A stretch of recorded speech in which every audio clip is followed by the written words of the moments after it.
lagi bersama saya Zelvia Trixidiva. Pada kesempatan kali ini saya akan berbicara mengenai media pembelajaran saat pandemi. Baiklah teman-teman, langsung saja ke pembahasan pertama. Seperti yang kita ketahui, pandemi COVID-19 sangat berdampak besar pada berbagai sektor, salah satunya yaitu sektor pendidikan. Dunia pendidikan juga ikut merasakan dampaknya. Pendidik harus memastikan kegiatan belajar mengajar tetap berjalan meskipun peserta didik berada di rumah. Solusinya, pendidik dituntut untuk mendesain media pembelajaran sebagai inovasi dengan memanfaatkan media daring atau online. Hal ini sesuai dengan Menteri Pendidikan dan Kebudayaan Republik Indonesia terkait Surat Edaran Nomor 4 Tahun 2020 tentang pelaksanaan kebijakan pendidikan pada masa darurat penyebaran COVID-19. Berbagai aplikasi media pembelajaran pun sudah tersedia, baik pemerintah maupun dari swasta. Pihak swasta pun menyuguhkan berbagai bimbingan belajar online seperti Ruang Guru, Zenius, Klasiku, dan lain sebagainya. Sistem pembelajaran dilaksanakan melalui perangkat personal komputer atau PC atau laptop yang terhubung dengan koneksi jaringan internet.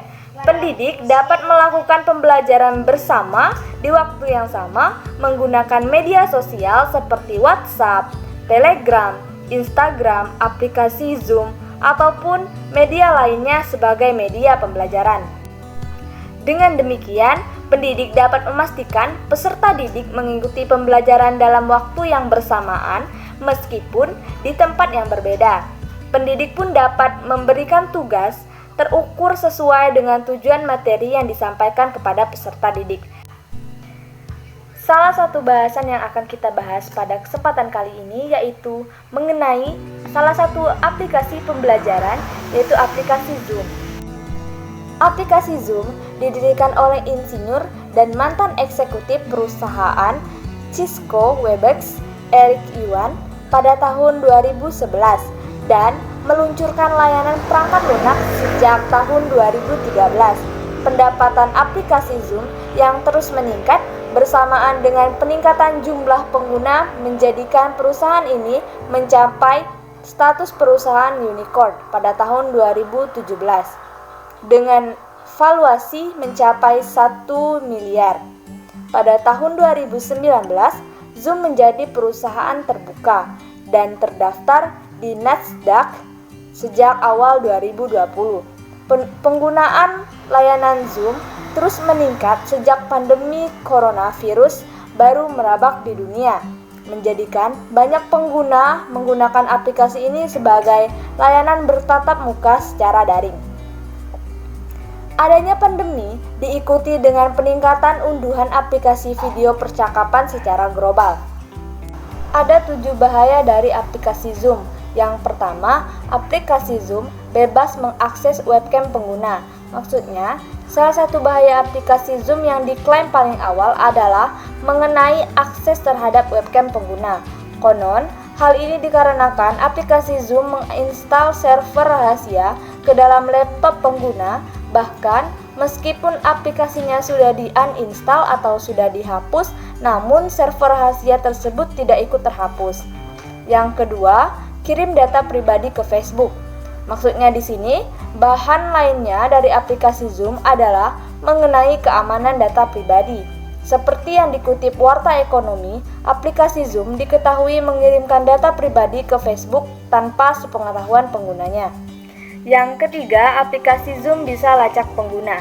Dengan fitur ini, penggelar video dapat memeriksa apakah peserta menjauh dari laptop selama panggilan atau tidak. Yang keempat, pasang aplikasi otomatis seperti malware. Malware tampaknya masih menjadi masalah serius dari berbagai aplikasi. Salah satunya Zoom, sebagai layanan rapat digital. Seorang peneliti keamanan disebut berhasil menemukan fakta bahwa Zoom memasang aplikasi di Mac tanpa sepengetahuan pengguna. Yang kelima, Zoom bombing.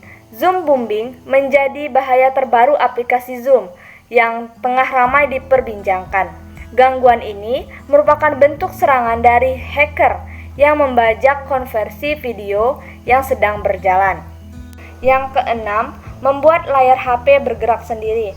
Di sini, aplikasi Zoom memang memiliki fitur remote untuk mengendalikan perangkat lain, sehingga membuat aplikasi lain bisa terbuka dengan sendirinya. Yang ketujuh yaitu aplikasi Zoom bisa membobol m-banking. Di sini sangat berbahaya bagi pengguna Zoom. Maka dari itu, untuk pengguna Zoom untuk lebih berhati-hati agar tidak terlalu sering menggunakan Zoom. Baiklah teman-teman, tadi saya sudah menjelaskan 7 bahaya penggunaan aplikasi Zoom.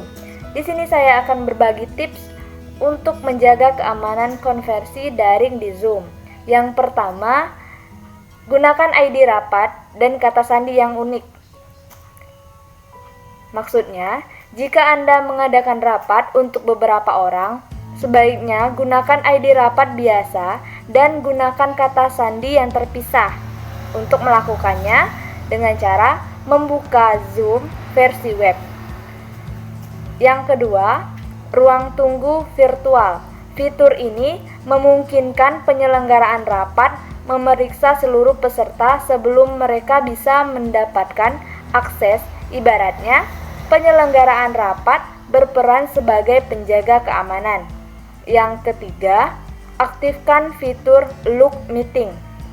Jika Anda sebagai penyelenggaraan sudah memastikan tidak ada penyusup dalam rapat. Yang keempat, matikan fitur berbagi layar atau share screen. Hal ini dilakukan untuk mencegah hal-hal yang tidak diinginkan, seperti yang terjadi di beberapa kelas daring para pengguna Zoom. Namun, jika Anda bisa menjamin tidak ada peserta yang iseng menampilkan gambar tidak layak melalui fitur share screen, Anda bisa kembali mengaktifkan fitur tersebut. Baiklah teman-teman, itu saja pembicaraan kita pada kesempatan kali ini. Saya akhiri. Wassalamualaikum warahmatullahi wabarakatuh.